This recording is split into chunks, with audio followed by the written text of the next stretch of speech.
hey, is there like some conspiracy out there to not let me or other people in? Why we wanted to start with this kind of topic of why PAREA, why did we think this sort of thing was necessary? I think you've really hit on it from the lack of structure in the training process.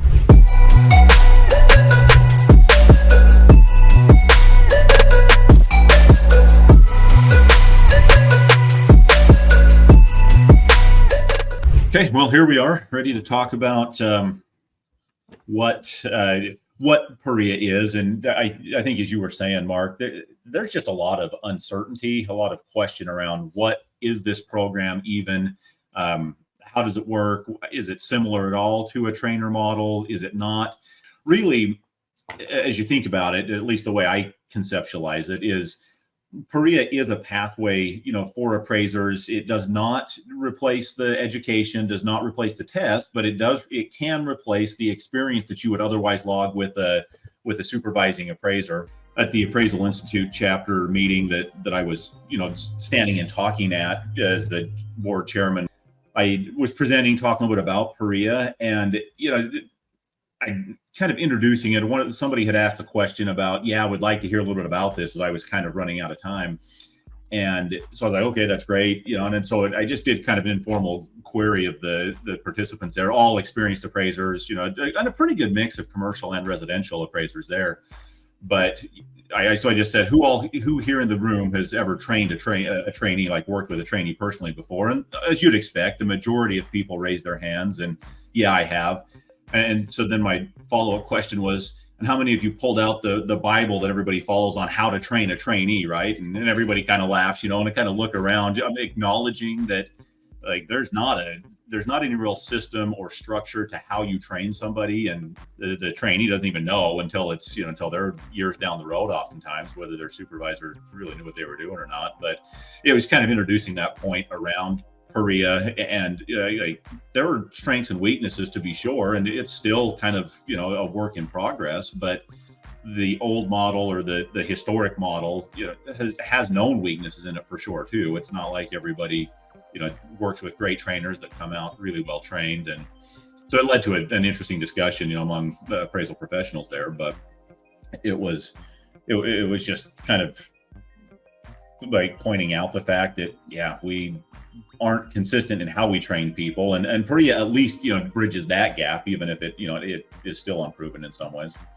Yeah, boy, I think that hits right at the core. And we're talking about this. We've spoken about it quite a bit over the last several weeks, just whether it's to ADI or you talking to some other groups here. A lot is changing, but every time this topic comes up, people want to talk about it.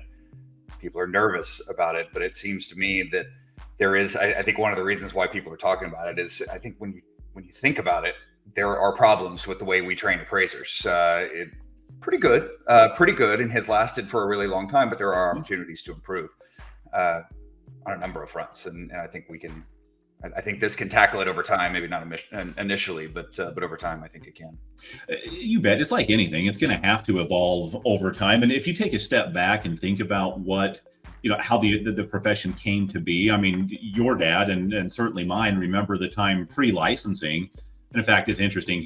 My dad's partner is an MAI, a commercial appraiser, and he often said, the professionalism changed in appraising when they instituted licensing, because there was just this kind of de facto assumption that if you jumped through the hoops and got a license, you were as good as any other appraiser out there. And he did a lot of expert witness testimony and condemnation, type of appraisal work. And his observation was that's just not the case. Not everybody with a license and a number, necessarily is qualified to do even some of the stuff they take on. But PAREA is just another iteration, I think, in where the profession is going. When you step back and look, change is always scary. And I remember hearing some of the war stories of when they instituted licensing. Is how's this going to work, and how are you going to know that somebody's really qualified if they haven't gone through a designation process like the Appraisal Institute offers and other, organizations. And so it's evolving, but it has, for a long time. And I think people sometimes lose sight of the bigger picture there.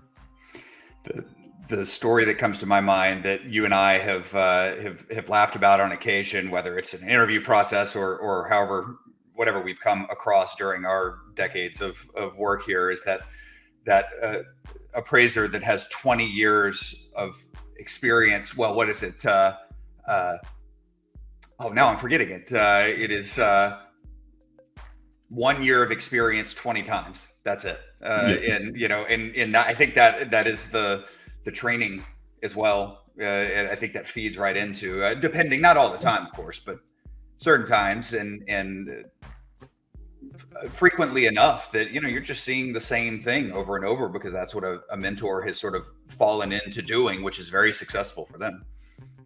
Yeah, you bet. And if people get comfortable with, I only do this one very specific type of property, or even this easy kind of property where I've got good data, it's not that hard to to kind of figure out, very minimal adjustments.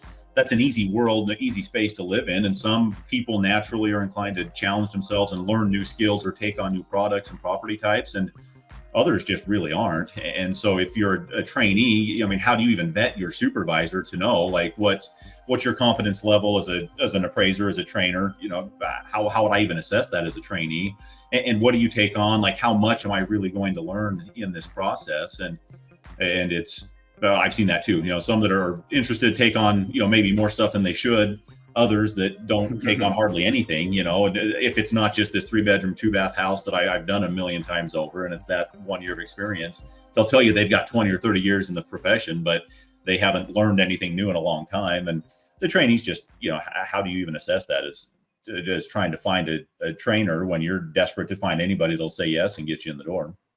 You bet. Well, Jeff, you've got you've kind of touched on this and mentioned it in passing, but for anybody that would be watching this somewhere down the road that doesn't know you well, your appraisal experience is first vast, but also you're in a pretty unique position in the State Board of Utah. So I think it'd probably be helpful at the outset here as we cover a number of different topics in PAREA in this recording, but others, kind of where are you coming from at this? What have you been seeing?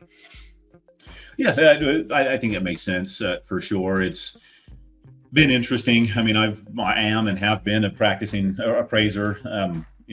Second generation, learned from my dad, as I know you've had similar experience. And it's part of the reason that this is even a topic. It's hard to find people to take you in if it's not somebody willing to try to train their son into something, or daughter or whoever into something that they may be a career that they can make a go at or something. But I've had the opportunity, through just a lot of appraisal work and experience, firsthand, residential and commercial work, but also for the last, it's crazy to think, but I'm in my 8th year on our state licensing board.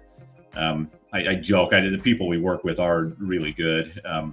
But I joke they don't have a whole lot of sense of creativity or good character judgment, because they've made me the chairman for the last 4.5 years. It'll be 5 by the time I wrap this thing up. And it's been really valuable, but we've had this, the discussions around this topic, around PAREA specifically, because the Appraisal Institute that has developed, the only active course right now, came to our board and wanted to, in favor of, we want you to approve PAREA. Here's why. Here are the benefits we think that it'll bring. And so we had this discussion, with not just them, but members of the division staff and even foundation members who were saying, here, we think it needs to go this direction. Here's why. And so as the board, we had this deliberation, but I'm sure all of the jurisdictions did as well, or at least the questions of, okay, like, we can see that there are some inherent challenges with the supervisor trainee model, and some of the stuff we've talked, that you and I have touched on. And at the board firsthand, we always saw, if somebody wasn't well trained, they had poor work product and quality, their experience was getting denied. They were coming before the board, and then that's really kind of the eye-opening experience where they realize, oh, I'm supposed to have stuff in my work file that's not there. I'm supposed to be able to explain why I'm doing things in the report that my trainer just said, just do it this way. And like, that was the extent of the explanation. And unfortunately, that's not everybody's experience. I don't even think that's the majority of the experience, but you don't know the difference as to whether you're getting good training or poor training until you're, sitting before the board saying, oh, I didn't know I was supposed to do these things that my trainer never told me about. And so it was stuff like that those in favor of PAREA were pointing to as saying, we need, at least there's an opportunity to provide a more standardized kind of structured training that will in part, vet that people know how to write compliant reports with our, with the professional standards that we have. And and that sort of a thing. But the challenge was, okay, this concept sounds good. So what is it? Like, what does it look like? What do they do? And the courses hadn't yet been developed. And so, we had a lot of deliberations around that, but at the end of the day, decided, hey, we think it's worth at least allowing and pursuing, and we can change course down the road if we need to. I think it's been the right direction, even knowing that it's not, kind of a proven out process. It at least gives an alternative path that can address some of the inherent challenges with the current training model. But it's playing out now. We've got some that are getting ready to get certified under this alternative path. I don't think in our state we've got very many at all, if any, signed up yet, but it's certainly getting some traction. I think your experience is kind of leading to being a proponent of PAREA, as I have been, and we are putting this podcast series together on PAREA because we are proponents of it and kind of have been, and certainly my experience has led to that support for it.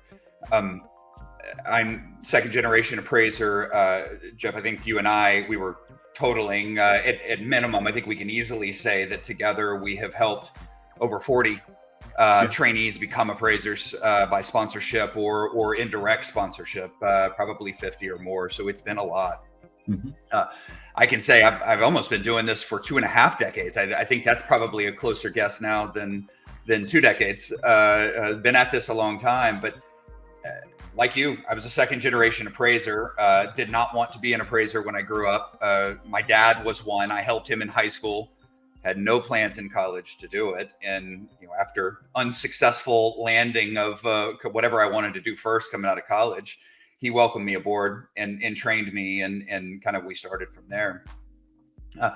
But over the years, I have interviewed and hired and employed and seen appraisers get out there, and you see appraisers, the difficulty that is there to sponsor. There just aren't a lot of people to do it, and why we wanted to start with this kind of topic of why PAREA, why did we think this sort of thing was necessary?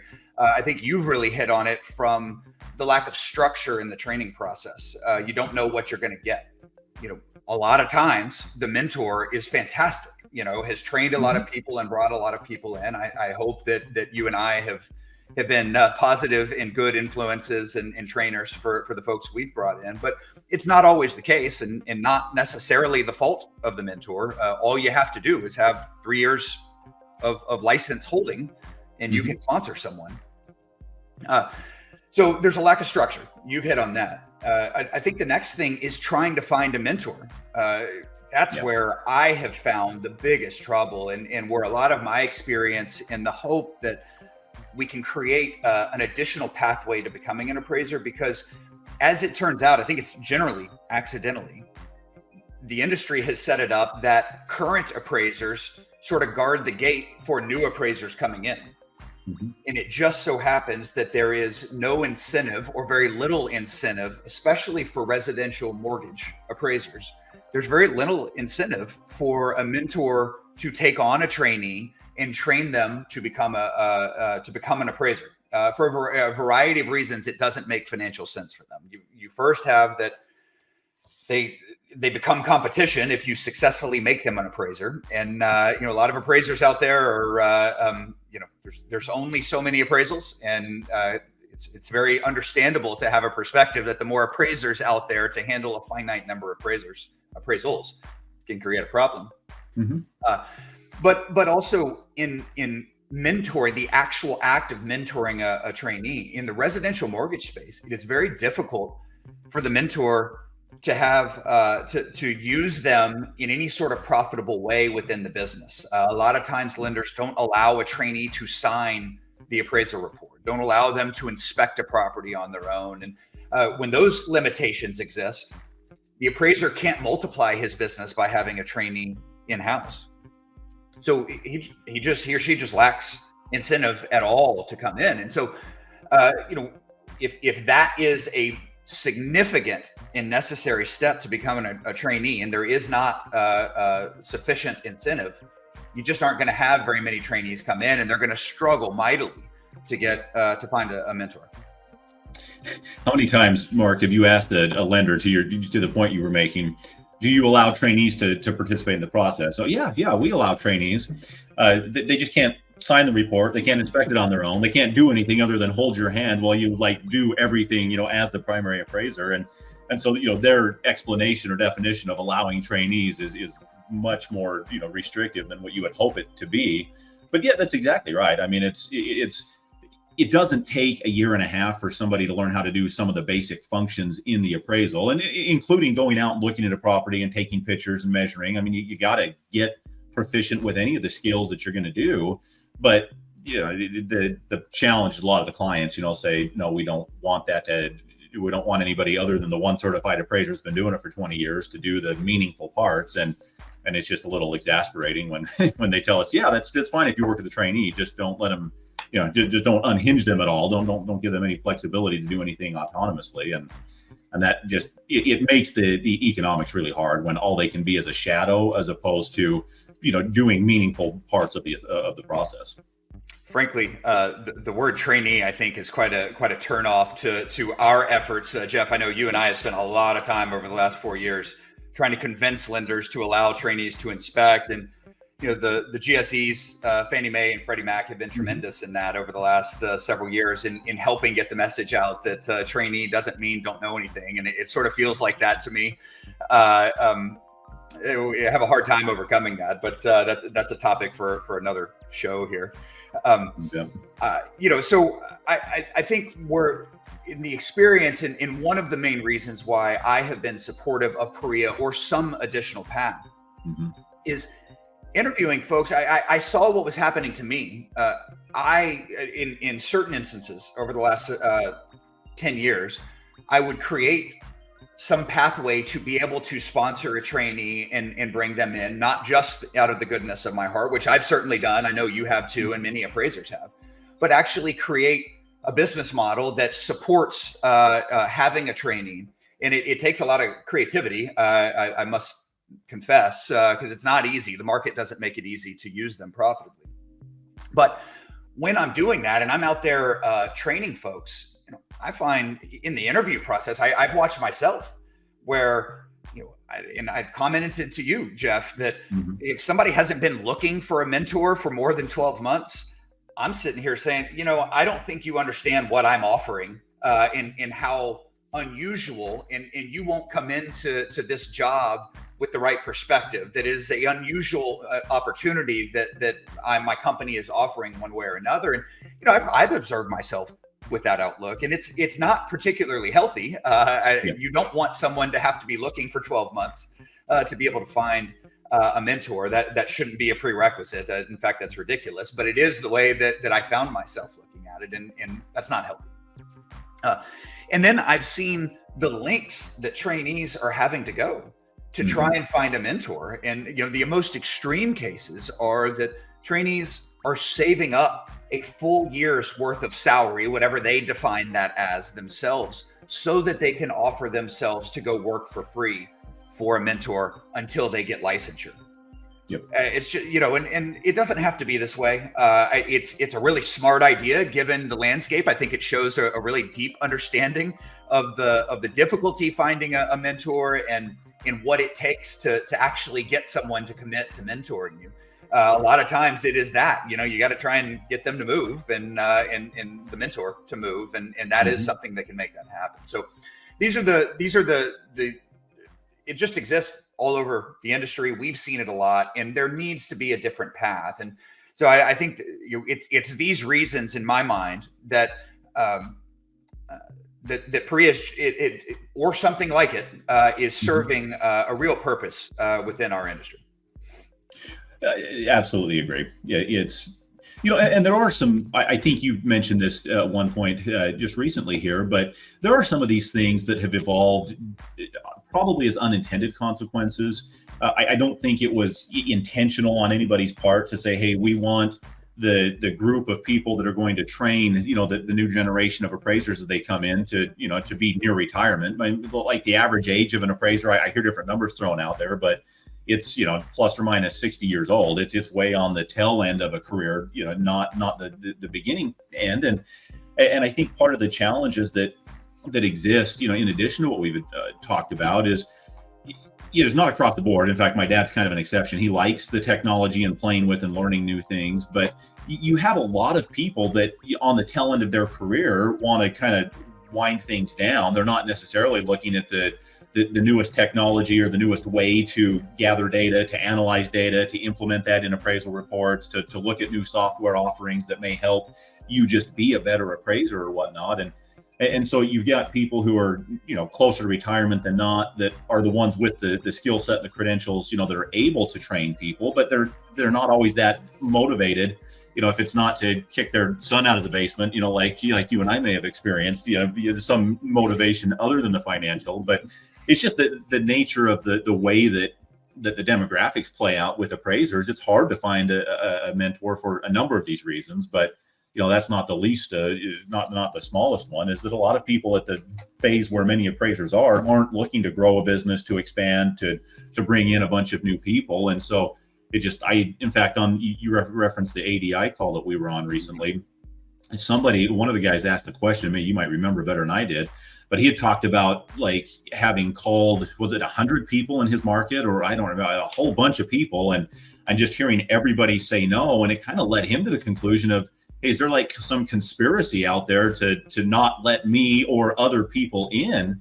And I truly don't believe that's the case, but you just have a lot of people that are in a position in their careers as appraisers that they're not looking to take on a trainee. They may not, have the skills or be good at, training anyway, but it's really hard to find. And there are a lot of these reasons that kind of add up to that, so that somebody new to the profession, assuming, hey, there's probably people want to take me on, like this, how you get credentialed here. I ought to be able to find somebody if I make 5 or 10 calls, and then he's exasperated at making, 10 times that or whatever, and still not finding anybody willing to train him.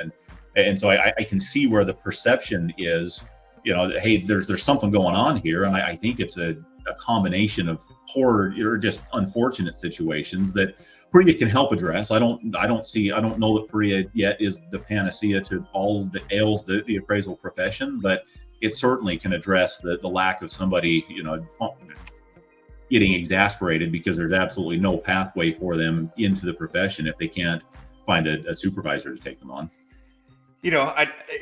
I 100%. It is such and I've joked that the Appraisal Diversity Initiative is that a program that through Fannie Mae, Urban League, Appraisal Institute, and now many others that we've been a part of since early on, and have loved the concept. And as we were talking to them last week, I have worried that they are so welcomed and encouraged to join the industry in the town halls that they host, introducing people to the industry.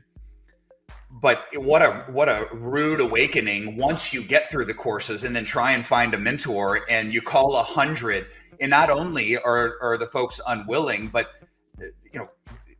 they're maybe even frustrated at the programs you're coming from, or with all the change. Appraisers are nervous about these things, and so you are just met with very unopen arms, and it's a problem, and it's led to. I think the Department of Labor has said that we are either the worst or the second worst diverse or least diverse industry in the country, and that is really a symptom of poor systemic incentive, right? It wasn't on purpose. It's just the way things have worked out. But it's not a state that we want to be in. We should be able to fix these things. And I think offering other pathways to licensure other than mentors who are not well incentivized in the moment to bring folks in is the way to go, one way or another. I think that PAREA can be it. Maybe not this exact iteration. Maybe it will take a few iterations to get there, but I do think it is. And I'm serve on the board of the Appraisal Institute and have been part of that. I'll be rolling off here at the end of this year, but have been very proud of their role at stepping up and trying to be a leader and say, hey, look, we'll go build PAREA, at least the first iteration of it for the foundation, and let's go get some students through this and see what we can build. So I'm really excited about that. as we jump to the next show here, Jeff, talking about what PAREA is, we'll be jumping into that. And I think this is going to end up meaning good things, certainly causing a lot of questions amongst appraisers, and we heard one last week, which I thought was a phenomenal question, showing a lot of insight from trainees or aspiring trainees, which was, are PAREA graduates going to be looked at different when they got a license through PAREA? These are great questions. And I think probably realities that it is different, and people are going to know or want to know if they don't. And we'll be covering a lot of those things as we go move on through this series on PAREA. You bet. Yeah, there are a lot of aspects to what this is and where it's going, and why it's where it's at today, and that sort of a thing. But one last thing that you said, Mark, that resonated a little bit was, I hear some criticism, or sometimes it's criticism, sometimes it's like genuine concern about is this PAREA path really going to be a net positive? And as you talked about, I think we learn any of these things by iteration, by starting, by testing, by improving it as you go forward. And so I think we all have a front row seat to how it plays out, but it certainly has the opportunity to address some of the challenges and shortcomings that exist in the profession. It's not replacing, the trainer model. If somebody can find a supervisor that will train them, that pathway continues to exist. There's no reason, for it not to exist. But this is an alternative that I think can bring some strengths and fill in some holes.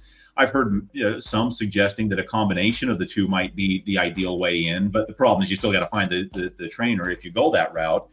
And if you can, that's great. It's hard to replace the one-on-one communication and learning and interaction in the local market with local market participants and all of those sorts of things. But I'm excited to see where this goes. But I think it's an honest and a well-founded effort to make the profession better on net. And whether it plays out or not remains to be seen. But I think that there's opportunity to course correct if it's needed. But nothing that's first done is ideal or perfect. It'll evolve. I have no doubt of that. But I think the future is positive and optimistic on the whole as we look forward at it.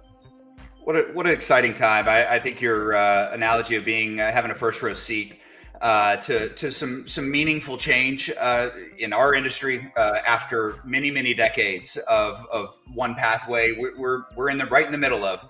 Right in the thick of additional and more accessible ways that I think are a little more modern than what we had, and take advantage of a lot of opportunity that technology and other things bring to us. So I'm excited to have that front row seat. Hope that you and I can create some more conversation and dialogue in the interwebs here, and look forward to talking more about it. Yep, totally agree. Hopefully it's not a bus that runs us over on the way, but I don't think that'll be the case. So yeah, it'll be fun for sure. All right.